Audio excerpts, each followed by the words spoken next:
You're listening to Leadership Powered by Common Sense with your host, Doug Thorpe.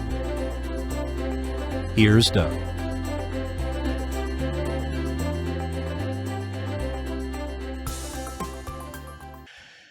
Hello again, everyone. This is Doug Thorpe, and you're listening to Leadership Powered by Common Sense. I can't tell you how excited I am today to visit with my guest. As a podcast host, I've had a small bucket list dream. You know, a lot of people get the chance to talk to and interview Navy SEALs, and I now finally have my own SEAL showing up for the show. His name is Marty Strong. Marty, welcome to the show. Hey, thanks for having me, Doug. Yeah, and thank you for your service in all seriousness. And we will talk a little bit more about that chapter in your life. But give us your own version of the short story of your trajectory, all the things you've done, and how it is you've gotten to where you are today. The short version. So the short version is I was born in the Midwest of the United States in the state of Nebraska. And my parents took me to Japan for about 4 years when I was around 11 years old. They got divorced there. I went back to Nebraska and I joined the Navy at the age of 16. Actually went into boot camp just as I turned 17. And through a mistake of orders, I ended up at the Navy SEAL Training Command out in San Diego, California, where a senior enlisted Navy SEAL listened to my story, my pitiful little story of being in the wrong place. And instead he decided he liked something about me and he talked me into volunteering. And that's how I ended up being a Navy SEAL for 20 years. I did 10 years as an enlisted SEAL and 10 years as an officer, and then retired and went to manage money for one firm and then eventually for United Bank of Switzerland as a portfolio manager. And then after that 8-year stint in financial services, I went on to become an executive and CEO and basically a strategist for several companies. And that's my role today. Well, not to at all make light of it, but clearly when we talk about leadership and leadership development, there are a number of professionals who were themselves SEALs, Navy SEALs, and they are now running leadership development programs. They have been cited by other authorities like Simon Sinek and John Maxwell and others. There's something about that SEAL training that the public at large gravitates to. So I'm going to ask maybe the painfully obvious. What do you think that is? What is that mystique that people gravitate toward? It's a great question. I asked myself that question when I wrote my first book, Be Nimble. I was trying to encapsulate the answer to that question. You know, what is it that has made me different, has made me impactful as a leader? How have I, say, been different from my peers that weren't either in the military and especially in the SEAL teams? And I think in that book, what I tried to stress was the creative and resilient nature of SEALs, that transcends, you know, the industry, the job description, et cetera. You know, you have it when you're going through the basic selection course. It's a part of you. It's part of your DNA. You probably, and I know I wasn't aware of it at the time, wasn't even sure why that would be an attribute of any value going forward. But what they're doing in the SEAL training is they're trying to put you through a gauntlet of challenges and tests. And they sit back and they wait and see how you're going to decide whether you have the ability to keep putting one foot in front of the other or whether you decide, I don't want to do this anymore. And that's the resilience part. Later on, once you get through that, they start to teach you how to think in a more free-spirited, open-minded way, very creative kind of freewheeling approach to mission planning, to assessing threats, looking for opportunities, which then starts to forge your judgment. And after lots of missteps and opportunities to succeed, you eventually, evolve into having some sort of wisdom related to decision making. And all of that is also translatable over to, other areas of life, whether you're a father, running a business, or you're a professional. So the the answer really is that SEALs have this innate drive to be creative, to drive to be different, and to think differently, to not just assume and accept the status quo or even what history's premise might indicate the future is going to be. And then we learn through hard experience that when we're told this is the way it's going to be where you go, and this is how it's going to feel, this is what's going to happen, this is how many people are going to be there, 99 times out of 100, that ain't the way it goes down. So real practical experience has taught you that you can plan, you can think, you can ask all the experts what has happened in the past, but trying to plan and think looking in the rearview mirror doesn't really work. Right, right. Well, and not that it is anywhere close, but my own experience with my Army training taught me the valuable lesson that you can always do more physically and mentally than you think you can when the circumstance faces you. And you have to have that sort of trained experience challenging that idea, and where punching out or opting out is not really a good option. You have to go ahead and endure and go through it, and then you come out on the other side realizing, hey, I have another level, I have another gear, I have another capacity that I didn't think I had. And so as a young man, for me, going through that aspect of my own military training, I still reflect on that. When I face a life challenge, I often ask myself the question, all right, how's this really different? How, is this another one of those moments I just need to be resilient, persevere, and endure and get through it? And I can find the resolve to do that.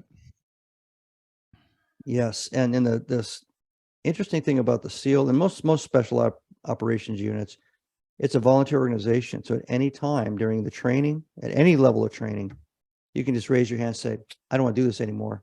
And you're done.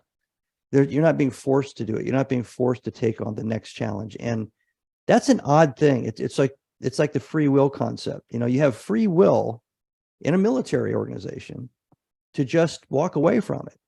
Yeah, and that means that puts the onus on you to decide to stay, to decide to persevere and endure.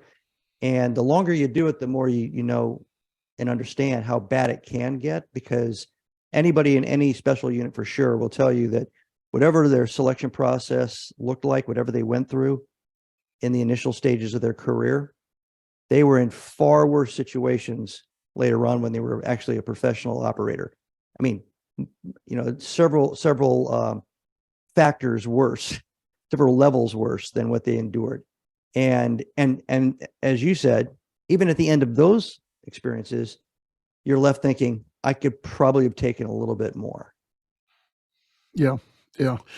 Anyway, it's definitely an interesting phenomenon. Well, let me ask you this: when you left the military and went into your banking world, what was your own transition journey there? Was there anything specific that you found immediately valuable to transfer? And conversely, was there anything about your military thinking that just simply didn't work in that corporate world? Well, the first thing I was faced with after I went through 4 months of licensing training and testing and studying was about sales. And you had to go out and find clients, high net worth clients, and you had to convince them to put their money with you. And, I thought in the beginning, yeah, I can do that. I've done all kinds of crazy stuff that's more difficult than that. And then I realized that on my very first day, after I had all my licenses and I was staring at the computer, I said, I don't know anybody, and nobody's ever taught me to sell. I had an undergraduate in business and a graduate degree in management, and there wasn't a single class on how to sell. And I was thinking very literally at that time, sell a thing, a product, a service. I wasn't thinking selling conceptually and convincing and influencing. So I almost quit. I sat there and said, I made a big mistake. I don't even have this key skill set to even launch this thing. That's the first thing. The second thing was back to our resilience discussion. I said, okay, after 2 days, I thought I can quit. And I dragged a family, little kids out of the Navy into this new profession. So I had a lot of egg in my face, at least in my own mind, because I hadn't told my wife yet. I said, all right, I can quit and find a regular job, or I can figure out a way to do this and try as hard as I can. And then if I just can't do it, I can quit and find another regular job. So I decided to go with that second path. And I decided I'm going to outwork my ignorance. I'm going to cold call and cold walk and do everything I can possibly can to meet everybody I possibly can. And just through sheer force of will and the volume of interaction with people I don't know, I'm going to figure it out. And I started talking to people that were salespeople that I knew, some people in the family, and they're saying, "Oh, yeah, you can sell all day long. You're just overthinking this." And I didn't believe them because I still didn't know how to sell. And I was basically, the circular logic was, I didn't know how to sell because I wasn't trained to sell. And they were saying 90% of being able to sell is faith and confidence in what you're selling and faith and confidence in your own abilities. And that comes through. So you're already there. You're like better off than most people who have gone through sales courses. You just don't even realize it. I finally realized it probably about 6 months in, and I started doing seminars. And that was the first transferable skill from the military into the new profession. That was the ability to stand up in front of people, communicate, explain, present complex materials, but also make it very thematic and inspirational, because I'd done that over and over and over again as a mission planner, as a SEAL leader, briefing, planning contingencies to senior U.S. commanders. I could do that all day long. And that's when my career actually took off. I started doing seminars almost every week of some size. And so that's how my transition and my progression looked like. That's an interesting spin on it. And first off, I'll accentuate that idea that selling is not really about the thing. It's that idea of belief in what you've got and how you want to do it, and basically just showing up as a resource to the potential buyers of your service, but you don't really think of them as buyers. But I've often heard it described as, think of it as serving them, helping their situation get better.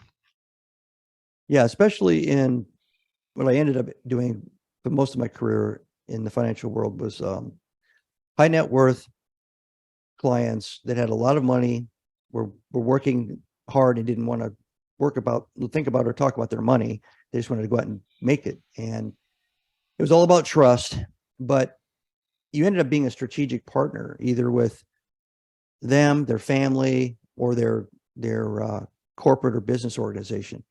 And so you were kind of on the same side of the table, and again, back to the mission planning, okay, you give me a set of challenges, you give me deadlines and timelines and metrics and milestones. I can sit there and work that all out on a board for you and pull it out of you, kind of facilitate it and say, all right, these are our options. This is the path I think we should take. And this is how we should deploy your assets, or how we should avoid this issue or seize this opportunity. And I'd get a head nod, and they would perceive me as I had presented myself as a partner in their future. And when I made that transition through the seminar process, I felt more like a teacher and partner than I ever did a salesperson. And I've kind of kept that mode ever since in all my professional business career afterwards. Yeah. So just curious, and I don't want to get too deep into the weeds on that, but as you came up with this idea to do the seminars, so how are you attracting people to sit in and attend those? Oh yeah, the blood, sweat, and tears of sending out thousands of at the time wedding style invitations. So it's a three-part mailer, right? So you have the envelope, you have the invitation itself, and then you have the RSVP card, and another little 4-part, and another little envelope that's already stamped. So you have a pre-stamped RSVP envelope, a small RSVP card, the invite card, and then the main envelope. And a gentleman named Doug Tishner, who is a wholesaler for a mutual fund firm out of Chicago, told me how to do this. And he actually sponsored my first seminar. So I had a list of 5,000 socioeconomic potential attendees, and I sent out 500 or 600 envelopes. My kids helped me stuff them. My wife helped address them.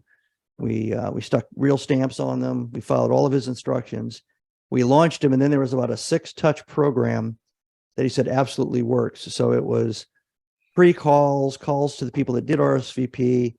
Then you did the event, and then after the event, you called everybody that attended, and then you called everybody that didn't attend. You called everybody that said they were going to attend but didn't attend, and then you sent out another mailer to all the people that never RSVP'd, letting them know what a great event it was and inviting them to the next one, which meant you were working your tail off on a per event basis, all in probably about 15 targeted activities per event, the event only being one of the actual activities. And if you're going to do that over and over again, like I was doing, they were all overlapped on the schedule. So essentially I set this kind of waterfall cascading series of constant mailings, calls, and events. And it worked. I mean, it really kickstarted the business. And I went from a handful of clients to probably 1,000 within 4 years. Wow. Awesome. That's great. And as you were describing all that, I go back down memory lane too in my banking days and remember a lot of those techniques as well. And wow, there's so many better tools nowadays to do a lot of that outreach and contact work. There is, but that wedding style invitation, we're actually having some great success with recruiting doctors and nurses right now, because it isn't high tech or social media related. People get that in the mail, and it doesn't look like spam, and it looks like it's personalized. And very few people will take something that nice and just toss it in the trash without opening it. Right. Yeah. And the big challenge is it's a progressively more expensive opportunity, because postage alone is up to 60 something cents a stamp, and but if your ticket's right, it's worth every penny of it. You're bypassing sales resistance is what you're really doing. So right, getting through to it. Well, let's turn the page a little bit. Let me touch on another thing that I saw in your backstory that is significant, and something that sadly a good number of listeners may likewise experience. You had the experience of losing a child along the way. Is that right? Well, it was my son, and he was 22. And that happened in 2006. And what, talk about a test of resilience and fortitude. Yeah. So the irony is, I think it's irony anyway. He was in the Air Force. He volunteered, to go to Iraq. When I talked to him on the phone, I said, so why did you volunteer? What was your thought process? And he quoted a line from the opening of the movie Patton. He paraphrased it. And he said, because when I'm bouncing my grandson on my knee and he asked me, what did I do in the great global war on terror? I don't want to tell him I was shoveling crap in Utah. And so I laughed and I said, okay, I get it. And he joined because of 9/11. And so family members are concerned and everything. And I said, look, guys, he'll be safer than you can possibly imagine. He's going to be surrounded by people that are all protecting each other, care about each other. And statistically, the odds of him dying in combat over there is far less than dying in a car crash in the United States. Well, he survived the tour and he died in a car crash in the United States. Wow. And about 2 months after he got back from Iraq. Golly. Yeah. In the morning during an ice storm in the middle of the week. So, yeah. Well, certainly not to make light of it, but to me, it's one of those, it just proves when it's your time, and it's not going to be a matter of circumstance or condition so much. Yeah. And I think you should live life that way, right? You should live life prepared for that to happen, because it's going to happen eventually.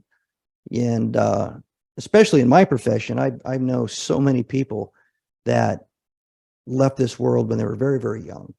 With the only probably caveat in the case of people in uniform is in the special operations community, people are doing what they love, and they're doing it with the people they love. And if they die in combat, they know they died doing the thing that that defined them. It doesn't mean the loss is any worse for everybody else, but that's their mindset. And you know that because you've been there and you think it through and you go, yeah, that's how I would feel too. And then, you know, family members that have gone by the way, mostly older people now, parents, etc. So he ended up leaving early at 22. I have 5 kids total. He's one of the 5. And you think about it from time to time, like what would he be like now? He'd be, I think, 39, almost 40 years old. And would he have a family? You know, what kind of father would he be and everything? So those thoughts pop into your head, but we all, every time somebody walks out the door, when you say goodbye to them to go to work, whatever, you got to think, hey, you know, bygones, right? Whatever arguments you have with people, whatever petty little issues you have with people, if you care about them, you know, don't let them live out the day. The next day, start fresh, because you never know what's going to happen. Yeah. Yeah, I pretty much do the same thing in my house. When any part of the family, my wife included, when they're heading out and I'm not going with them, there's a genuine moment of goodbye. You know, kiss them and hug them and send them on their way. And it you know, it may feel a little bit small and petty at the moment, but like you say, the reality is it could be the last one. So always something to think about. Well, let's move on. You have written a number of books. What has been your theme and inspiration for the books you've worked on? So I have 2 different categories. So I have 9 novels that are published, and they're in 2 different series. One's a time travel series, and the other one is a SEAL series. The SEAL series is not about me at all. It's a fictional character that was a composite of mostly young officers. When I became an officer, I was already a 10-year veteran of the SEAL teams and a senior enlisted. So I didn't have a lot of the, I didn't have to suffer through the learning curve that most young officers have to go through. But I sure as heck suffered through the learning curve of being under a lot of young officers and the mistakes they made. So I had a lot of material there. And I started with that.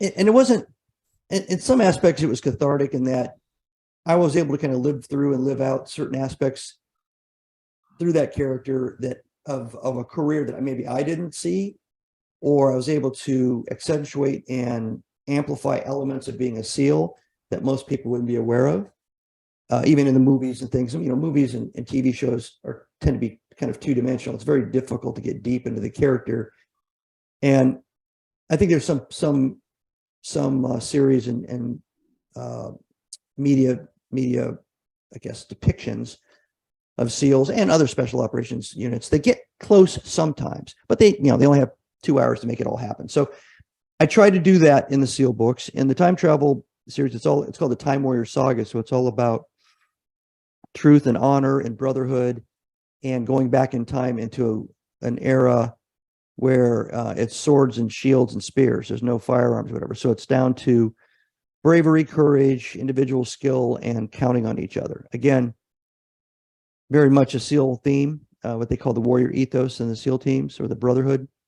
And that was fun to write because I got into Thai boxing, or Muay Thai, late in life when I was 52, and ended up getting a equivalent of a black belt 3 years later. And I was writing this right towards the end. And so I was incorporating all these preparatory training, everything, you know, physical, mental, obviously the weapons and technical, and everything I was learning about sports medicine, supplements, everything. I kind of built that in. What would it be like in the future to prepare somebody for these time trips back into a very violent era? All of the proceeds of those novels go to the SEAL Veterans Foundation. And I'm not going to extend those series, but I'm finishing the 3rd business book. I have 1.5 chapters left before I send it to the publisher. So I am going to go and write another novel. I'm hungry to do that. The other 2 are business books, Be Nimble and Be Visionary, which I wrote those to start preparing to be a consultant and paid motivational speaker, which I've been doing a little bit of both of those things ever since the first book came out January of last year. And in terms of some leadership messaging, what do you see as essential thinking that someone who is trying to run a business or build a company in your mind, what are the key things they ought to be focused on doing as leader of that enterprise? So the title of each book, the first one's Be Nimble, the second one's Be Visionary, and the third one is Be Different. Those three themes are what I talk to leaders about, what I talk to business owners about, whether I'm consulting professionally or whether they're just asking me my opinion or asking for some help. You have to be flexible and you have to be adaptable. And I don't care if you're a startup. Obviously, you have to be all those things if you're a startup. But you have to be the same thing if you're leading a division in a larger organization, because that division essentially is its own little business unit. So you have to think in an entrepreneurial way. And to be entrepreneurial means to take risks. You're calculating, but you're probably taking more risks than the average business manager who's maintaining status quo. There's more at stake if you fail. And you have to be ready to deal with a negative event. And you also have to be ready to jump and seize an opportunity, a positive opportunity. I was having a conversation with somebody lately that said, he gave me a story about how somebody walked up and asked him in a convention, how much would you charge me for 1,000 of these things that you do? And he wasn't prepared to make 1,000 things, whatever. It was a technology product. So he didn't answer with an answer. He answered by talking about what the process would be like to try to eventually figure out how to put together enough of them. And then he said, years later, I look back at that once I was an experienced entrepreneur and business owner, and I said, that was really dumb. I mean, I should have seen that window of opportunity, and I should have jumped through it and said, give me 15 minutes, I'll go get a calculator and I'll come back and I'll give you my price. And everybody I've talked to that has had moments like that, the successful people, most of them have jumped through that. They get a phone call. Can you train 2,000 sailors? Yes, click. Oh my God, how am I going to train 2,000 sailors? But they end up saying yes first. They take the leap of faith. They jump through that window of opportunity. And that's part of being nimble and agile and courageous, which is what you have to be. The other two parts, being different, is all about being creative and innovative. And that could be something as simple as just how you structure your business or how you orient, the floor plan of your restaurant. There's a lot of ways to be innovative and creative. It doesn't mean you have to be an artist. You can just think a little around the corners and think outside the box and come up with a different angle, a different way that you see is practically the way to do it, even though that's not the general best practice that everybody is telling you is the only way you can do it. And being visionary is about thinking about the future. If, metaphor or the analogy I always use is, if you get so good at executing, if you get so good at the finite details, it's like focusing on the railroad track and you never look up to realize that the light that's about to hit you is a train coming in your direction. So you have to be thinking, kind of zooming out and zooming in as a business leader of any size business. I'd say daily.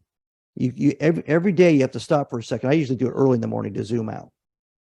What's it look like on the horizon? Do a 360-degree scan. Threats, opportunities, something's coming at me, something I thought was coming at me isn't coming at me, whatever. Assess. Got it. Now let's go into the details of the day. And if you do that, you think about the details of the day in bigger picture strategic context. If all you do is think about the details of the day, you miss that whole second part of the equation. So those three things: be nimble and agile, be visionary and strategic, and be different, meaning being creative and innovative. Let me touch on that idea of being different. I think that's one thing that some entrepreneurs that I've certainly run into, they get enamored in pop culture about these disruptors that have arisen. Everybody knows about Uber, and everybody knows that, even Apple products, what they disrupted, in their time. And they get sort of romantically engaged with this idea of disrupting the industry or the service sector they're in. And I'm like, to your point, it's like, no, just change your thing. Just be creative with what you've got. And then if that turns out to be a disruptor for the industry, great. But let's look at that trajectory and see what you've got, that in front of you that's doable. Because otherwise you might get the classic paralysis by analysis because you're constantly trying to design and craft that huge giant disruptor force that honestly doesn't happen for everybody that comes up with an idea. That's a really good point. I think a lot of this stuff is serendipity. It's hard to plan to be disruptive. But I guess the nimble part of this is, and also the strategic and visionary aspect of it. If you have the context and you have the courage and the willingness to do something different, and you're thinking that way all the time, the serendipity kicks in and you see a moment where, hey, I can do something that's a little bit different than everybody else is doing. And thinking of the big picture, I think this is going to work, so let's execute. And you can be wrong, but if you're right, it may be that you've found a path that everybody else has ignored or doesn't believe is feasible. And you're performing and you're starting to put everybody else's nose out of joint. And you've become a disruptor through your success. And that's kind of the way I see it in retrospect, talking to people that actually are disruptors or have disrupted their industries, their markets. It's very rarely, I'm just going to come in like a big rock in a small pond. Bam, I'm here. I'm disrupting everything.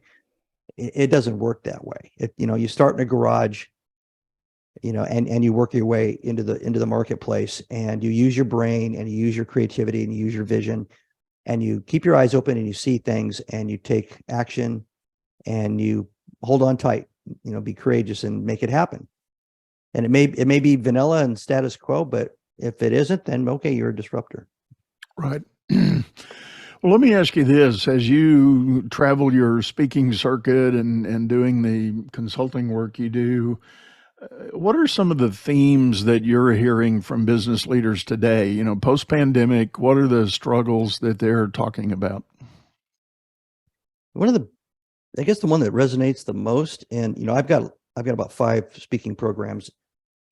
Most of them I started out being very much management leadership oriented, almost the same things we've just been talking about. And I think what I've found is, although it's called motivational speaking, I guess, the theme that's resonated the most, I had a speech in Atlanta earlier this year, keynote in front of 1,700 people, management people. And talking to the senior leaders and preparing for that, I listened to what they had to say. And I said, it sounds like you guys want to figure out a way for people to have a toolbox to help them overcome their own sense of insecurity and inability to actually affect change personally, professionally, and their inhibitions and oh yeah, that's it. So I created a program called The Voices in Your Head. And I actually kind of intercede throughout the program vignettes from SEAL training and SEAL missions and practical business situations, because it's essentially human beings are human beings. So whether you're a human being, let's say it's a startup that's in its 3rd year, and that person that's hawked everything they have and leveraged their house, and they're sitting there on the precipice of either failure or at least existence and survival. And some student in a buds class wondering whether he should quit or not.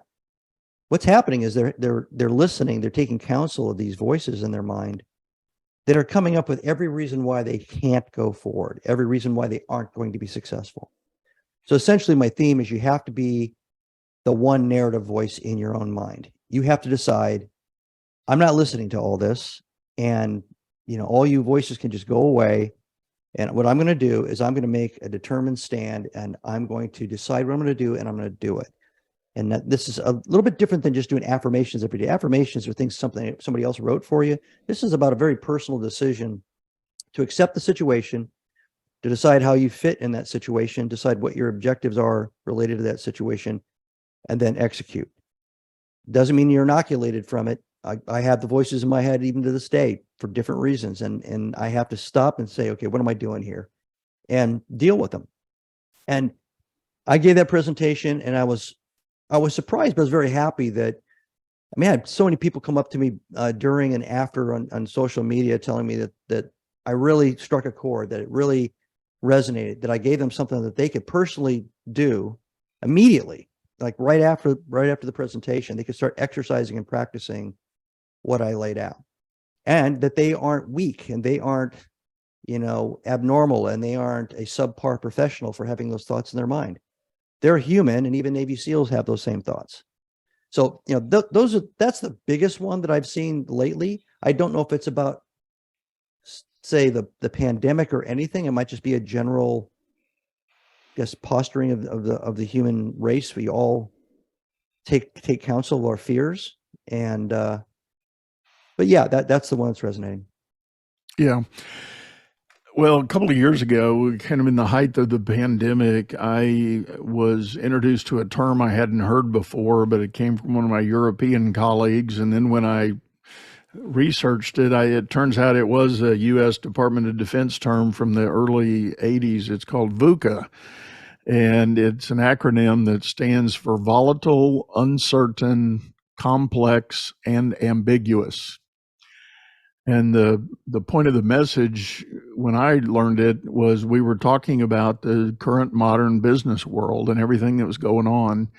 And when you think about it, if you're sitting in a leadership seat at a large business, you had the pandemic going on, you had all this remote work dynamic, we had all the social upheaval that happened simultaneously, the whole BLM movement, social injustice, defund the police, all these things that were swirling around, and it hit all of those buttons. Things were volatile, socially and politically. They were certain things were definitely uncertain.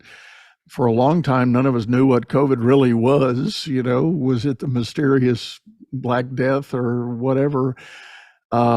Things were definitely complex, and everything was ambiguous. So as a leader, in my way of thinking, one of the chief things a leader needs to do is be able to create clarity for the people.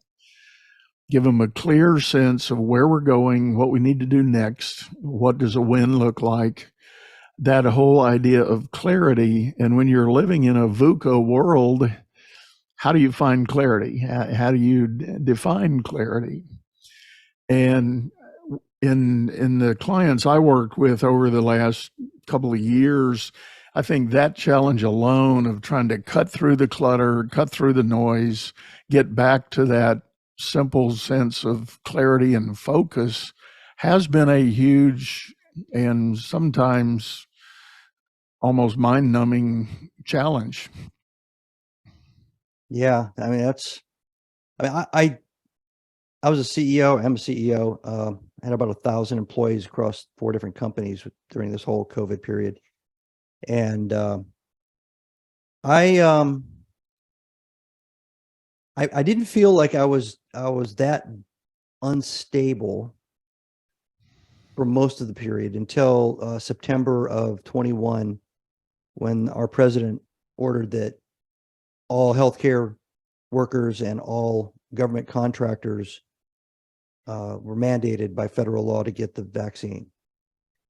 And up until that point, we'd handled everything pretty well. My leadership team had handled things pretty well. But the two halves of my organization, one's healthcare with over 100 doctors and nurses, and the other one's government contracting with, at that time, close to 600 government contractors. By the next morning, I knew I was in real trouble, because 60% of the government contractors that we communicated with in the 8 or 9 hours after that federal announcement said they weren't going to get the vaccine, and about 30% of my doctors and nurses. So after pretty much a year and 4 or 5 months of what I thought was surviving COVID, I was suddenly in a huge business crisis, because I was about to, basically the whole company, all the companies were going to go under unless I could figure out a way to deal with this. It was a true black swan, came out of nowhere. So, we were able to recover. Basically, the government kept moving the goalposts on the deadlines, had put together 2 or 3 people that did nothing but recruit to replace all those people in a worst case scenario, communicated with our customers, had our chief medical officer talking to everybody in late night, because we had lots of people over on the West Coast. We had late night fact sessions. And it went on for 4 or 5 months. And that was the biggest disruptor. And that was the time I was really, really concerned about the impact of COVID. But, it's an unintended consequence maybe of the government, but everybody that I know and I've talked to, lots of other people in those industries, we're going through the same thing I was going through and my team were going through with that much notice, like on an afternoon, 3:00 in the afternoon, television address, all of a sudden, total panic. So, Right. It doesn't matter how old you are. It doesn't matter how much stuff you've lived through. There's always something around the corner that's about to give you the old one up and challenge you again. And that's why you have to be on your toes all the time. And you also have to keep an open mind. And as you said, if you don't have a vision, you won't have clarity. And even in a fire, the person that starts to take off in a purposeful direction towards a possible exit has just created the strategy, the vision, and the clarity. So it could be something as simple as a physical action. And in a lot of cases, it is as simple as taking some kind of action. If you take no action, then you're just drifting. If you take some kind of an action, you can always adjust your course and bearing, as you're getting forward. But people want to see some kind of leadership movement. They don't want to just see somebody sitting there wondering, because that just makes everything get worse. And then the emotional spin, those voices in your head start to get louder and louder. Well, I'm definitely a big fan, and if any of my clients are listening, they know they've heard me talk about that voices in your head challenge, and I spend it slightly differently. As an old real estate banker, I tell people if you're going to run a business and own some real estate, there's one particular parcel of land that's going to be the hardest you'll ever manage. It's the 6 inches between your ears. And if you can figure out how to manage that real estate, keep it productive, keep it income producing, and to use a phrase, you're going to be a lot better off. But you're absolutely right, and I agree 100%. It's the voices in your head that can be some of your biggest distraction and detraction. So good point in being able to know how to think about that. Well, Marty, this has been great. I think we're about up on time here. Tell folks the best way to get a hold of you if they're interested in talking to you and learning more, having you come be a speaker for them. Sure. All my books are on Amazon.com, but if you go to martystrongbenimble.com, there's a link to all my books, plus my articles and a lot more about my speaking and other activities. Awesome. Well, we will have all of that in the show notes, folks, as we always do. So for now, we're going to sign off, say goodbye. Before I do that, one full time, Marty, again, thank you very much for sitting in. Thanks for having me. Appreciate it. And with that, we will sign off. And I want to thank you, the listener, for hanging with us, spending some of your valuable day listening to Leadership Powered by Common Sense. Check us out on YouTube. We got a channel by the same name. Hop over there. You'll see a video version of this show and all the others. And if you've got an idea or a comment you want to share, just drop it in. And you can find me on all my social channels. Look forward to talking to you again soon. Go out there today. Make it a great one. We'll see you again next time.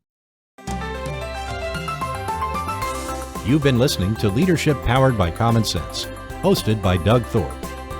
If you would like to know more about the coaching and advisory services he provides, visit dougthorpe.com.